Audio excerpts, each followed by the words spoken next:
Hola hermosa comunidad, yo soy Silvia Mazariegos y te quiero dar la bienvenida a este episodio de Punto Com, el podcast. Hoy vamos a entrar a un tema que a muchas nos atraviesa por dentro. Emprender siendo mujer. Cómo tener poder, dinero y voz propia. Vamos a hablar de dinero sin culpa y si tú eres emprendedora y tienes un proyecto, o si vendes un producto, un servicio, si vendes terapias o si estás empezando ya llevas años, quédate. Este episodio es para que salgas con claridad y con firmeza. Y para sostener esta conversación con profundidad y herramientas reales, invitamos hoy a una psicóloga que admiro y quiero mucho, obviamente, y es Georgette Bermejo. Hoy será entrevista, pero te comparto algunas preguntas porque obviamente van a ser las que nos han hecho llegar en este tiempo, que las iré pasando. Pero Georgette, bienvenida. Gracias por estar aquí y por darnos tu mirada desde un punto de vista profesional. No, muchísimas gracias a ti por invitarme y por poder formar parte de esta comunidad. Georgette, preséntate. Eres psicóloga, acompañas a mujeres en procesos de autoestima, de límites, de identidad, pero ¿qué más? Soy psicóloga clínica y especialmente sí acompaño mujeres, también hombres, pero me especifico mucho más en mujeres, en temas de autoestima, de crecimiento personal y de relaciones personales. ¿Cómo defines tú el poder de una emprendedora? Con todo lo que has visto en estos años, ¿qué es un poder sano? Tú has trabajado a lo mejor con mujeres, como bien lo dices, y también con parejas. ¿Y cómo has visto, con base en tu experiencia, esta parte de la relación del poder, del dinero en una pareja? Es un tema bien complejo y bien profundo, pero sobre todo viene del poder que tengas contigo misma, ¿no? Entonces, esta parte que me decías de qué es un poder sano, qué es un poder que no es tan sano, también tenemos que entender ahí que las mujeres venimos hoy en día específicamente con muchas exigencias y con muchas expectativas puestas, tanto de la sociedad que nosotras mismas vamos adoptando y nos vamos poniendo a nosotras mismas, ¿no? Porque hace muchos años, pues la exigencia de una mujer era pues la casa, los niños y listo, no había más, ¿no? Hoy no, hoy es eso en muchos casos, en otros no, pero en muchos casos también. Y aparte, el salir al mundo, el tener un trabajo, el emprender un negocio, y ahí es donde empieza esta parte de autoexigencia. ¿Cómo lo podemos diferenciar si es sano o no? Podemos entender el deber ser. Cuando tú entras mucho en el deber ser y en el tener ser, ahí es donde entra la autoexigencia y empiezas a conectar con un poder que puede ser ya no tan sano, sino nada más queriendo cumplir con esas exigencias o esas expectativas que a lo mejor ni siquiera son tuyas. A lo mejor te las compraste o son impuestas por alguien más y empiezas a querer cumplir con todo, exigiéndote y desequilibrando tu vida, ¿no? Porque una mujer estamos acostumbradas a que tiene que poder con todo, ¿por qué no? ¿No? Entonces, muchas mujeres sí son brillantes en lo que hacen, pero en el momento que hay que poner límites, hacer acuerdos con la pareja, con la familia, con los hijos, ahí es donde ya empiezan los problemas porque pues está el miedo a decir que no, el miedo a negociar ciertas cosas, porque traemos historias de la infancia, como bien lo decías, a lo mejor lo escuchamos de alguien más, la cultura, la sociedad, las generaciones, ¿cómo lo podemos manejar? ¿Por qué nos cuesta tanto decir que no para hacer un acuerdo? Porque al final del día, cuando hacemos una negociación, hay un sí y hay un no. Entonces, cuando nosotros tenemos que poner ese no en la mesa, nos da miedo. ¿Cómo lo podríamos manejar? Platícanos. Quitándonos un poquito el miedo al rechazo. El no viene con el miedo al rechazo porque entonces pienso o creo que cuando yo digo que no, me van a dejar de querer, ya no voy a ser buena persona, ya no voy a ser buena pareja, buena mamá. Entonces, tenemos que aceptar, esa palabra se me hace muy, muy importante, aceptar que nos vamos a enfrentar al rechazo siempre, de una u otra manera, en diferentes ámbitos, y una vez que tú aceptas que te vas a enfrentar al rechazo y que no pasa nada, te va a ser mucho más fácil aprender a decir que no. ¿Cómo podríamos, de alguna manera, aprender a tener una frase con nosotros mismos que nos ayude a dar firmeza, pero respeto y aprender a decir que no, sin caer en la agresividad? Porque a veces queremos defender tanto nuestro punto que tendemos a ser agresivos. Sí, justo cuando no sabemos poner límites y empiezas a trabajar en empezarlos a poner, caemos mucho en ponerlos a la mala, porque no sabemos hacerlo. Entonces es una cuestión de práctica, y yo siempre digo, o sea, los límites no se tienen que poner a mentadas de madre. Se pueden poner límites amorosos, límites firmes. ¿Qué frase utilizas? Aquí es un tema muy personal porque a cada quien le van a funcionar frases distintas. Simplemente imagínate en tu diálogo interno qué le dirías a la persona que más amas, a tu hermana, a tu mejor amiga, a tu hija, a tu prima, si llegara a contarte la situación en la que tú estás, ¿no? ¿Qué frase tú le dirías a ella? Porque a veces nuestro diálogo interno con nosotras mismas es muy duro, pero a veces con otra persona, imaginándote este ejercicio, te es más fácil el qué me puedo decir yo, qué frase puedo utilizar, dependiendo de la situación, en el que yo pueda poner límites, como dijiste, sí con firmeza, con amor, y entonces empiezas a practicar no tengo que ser grosera, no tengo que atacar a la otra persona, ¿no? Y a lo mejor hasta puedo dar un plan B. Oye, ¿sabes qué? No me gusta el morado, pero ¿te parece si me pongo la playera verde? Ah, ok.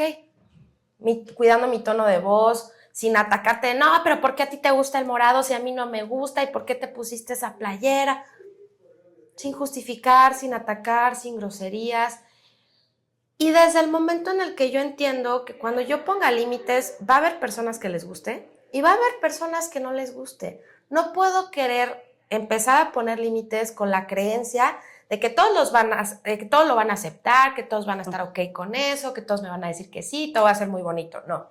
Sí, porque va a haber gente que te va a decir, uy, no, ya se cree mucho, qué payasa, ya cambiaste, antes eras más accesible, sí, etcétera, ¿no? Y eso pasa, como bien lo dices, en la vida personal como en el trabajo, ¿no? Y no por eso vas a estar regalando tus productos así de, pues es que antes eras más accesible. Y si no lo vas a hacer en el negocio, pues tampoco lo vas a hacer en tu vida personal. No, tiene que haber una congruencia en todo, en todo.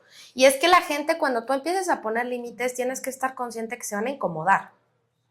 Pero ahí es donde empiezas a entender que el rechazo o la incomodidad no te la tomes personal porque no es hacia ti, es una incomodidad de ellos. Y más si llevas mucho tiempo sin poner esos límites y de repente cambias, pues claro que va a haber estos comentarios de que payasa, ¿por qué en un servicio, por ejemplo, pero por qué si el año pasado me cobrabas esto, ahora me estás cobrando esto? Va a haber gente que no le va a gustar, pero tienes que entender que esa es su incomodidad y como despersonalizarlo de ti, que no es algo contigo, es algo que ellos tendrán que trabajar.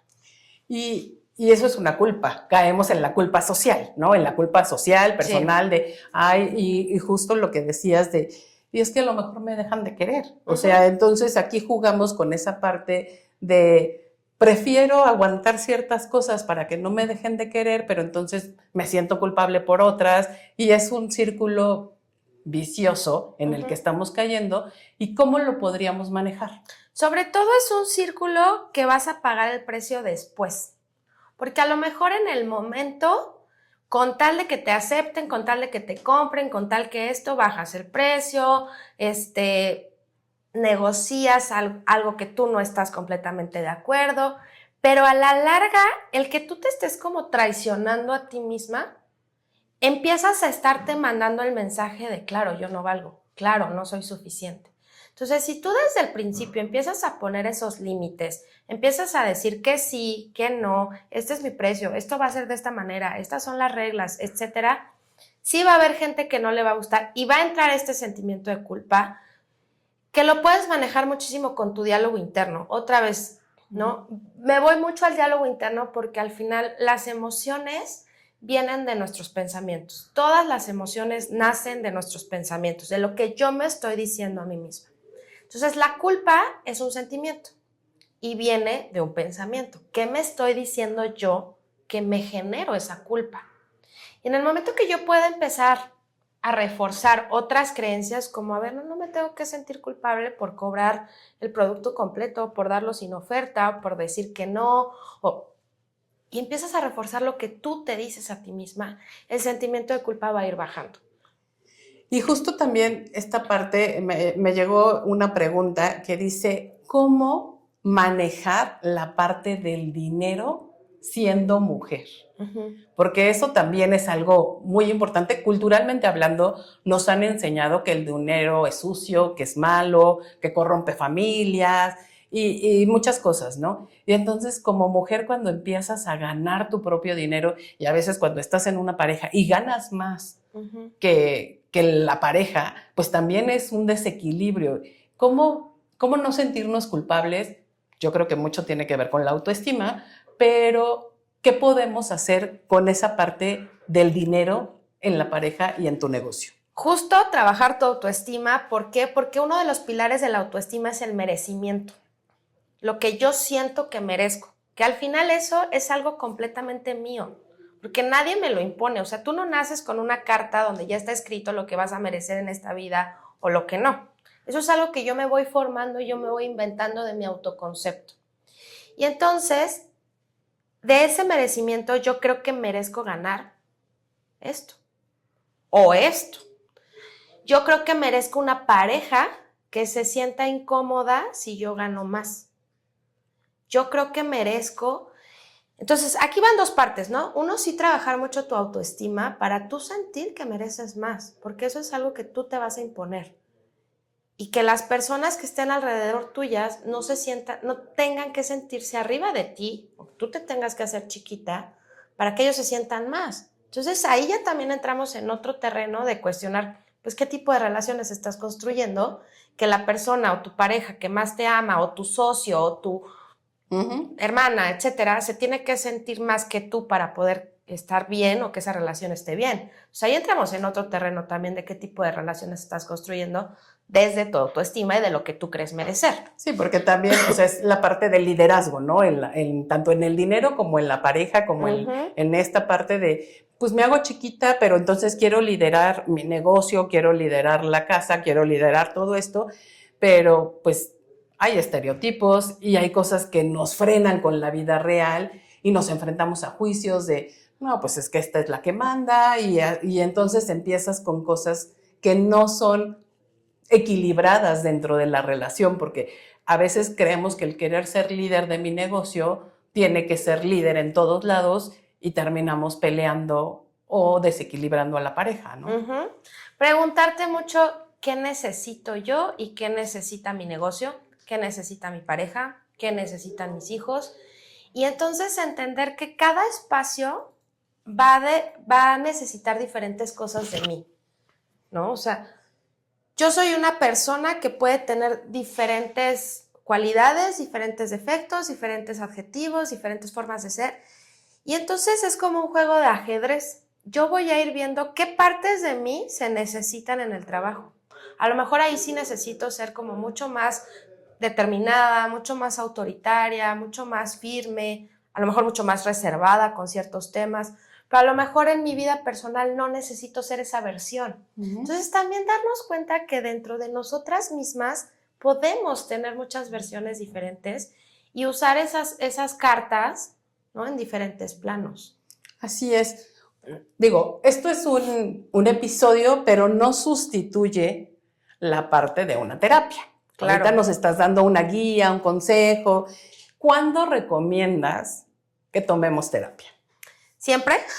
o sea, sí o sí para una emprendedora o para una mujer. Que aún en un emprendimiento se me hace la terapia una inversión. Al principio pueden pensar que es un gasto. ¿Pero por qué una inversión? Porque en el momento que yo me sienta merecedora de ganar más, en el momento que yo mejore mis capacidades de liderazgo, en el momento que yo deje de sentirme chiquita y bajar mis precios y meter ofertas y demás, voy a ganar más dinero. Entonces, si yo invierto en trabajarme emocionalmente, al final voy a ganar más lana. Pero sobre todo si estás ya en un punto donde te sientes sobrepasada, donde tienes mucho tengo que hacer con esto y tengo que cumplir con aquello y tengo que llegar a estas expectativas, donde te das cuenta que estás cumpliendo expectativas que ni siquiera son tuyas y que ni siquiera las quieres, ni siquiera son tus sueños. Trabajar con tus miedos. Trabajar con tus miedos. En terapia también les enseño y les ayudo muchísimo es exactamente cómo es que tienen que cambiar ese diálogo interno y qué se pueden decir diferente. Cómo trabajar el tema de pareja para que sea un tema equilibrado. Y sobre todo cuando ya no sientes equilibrio en tu vida. Okay. Cuando ya están descuidadas tu vida social, o ya no tienes vida de pareja, o casi no estás pasando tiempo con tus hijos, o te sientes mal de salud, porque al final todo esto también se ve impactada en la salud, cuando no estás cuidando tus tiempos de descanso. Ahí es como un muy buen momento para ir a terapia y empezar como a equilibrar y acomodar todo mejor. Ok. Georgette, pues muchas gracias por tu presencia, por darnos claridad a muchas mujeres que vivimos en silencio a veces todas estas situaciones, ¿no? Tu mirada pues ayuda a que las mujeres no solo se motiven, sino que entiendan que hay una parte donde se pueden sostener, claro, y seguir creciendo y seguir desarrollándose y vivir con mayor plenitud muchas cosas. Y bueno, pues antes de despedirnos, por favor, compártenos tus datos de contacto, tus redes, tu WhatsApp, donde te pueden agendar alguna sesión. Claro, en redes, tanto en Instagram, Facebook, TikTok, me encuentran como psicóloga Georgette Bermejo. Mi WhatsApp es 55 54 18 6809. Doy terapias individuales, a veces también doy talleres, cursos, entonces cualquier duda, y si tienen más dudas de este tema que quieran que les conteste, también mándenme un mensajito, escríbanme por ahí y con todo gusto. Pues muchas gracias, comunidad, muchas gracias por estar aquí. Y como hoy lo decía Georgette, llévate esto, tu voz, tu diálogo interno es parte de tu negocio. Entonces, tu precio es parte de tu valor, de tu estructura, tu poder es parte de ti, de cargar y de elegir. Y pues si este episodio hizo sentido para ti, recuerda compartirlo y nos vemos la próxima semana. Yo soy Silvia Mazariegos y esto fue .com, el podcast.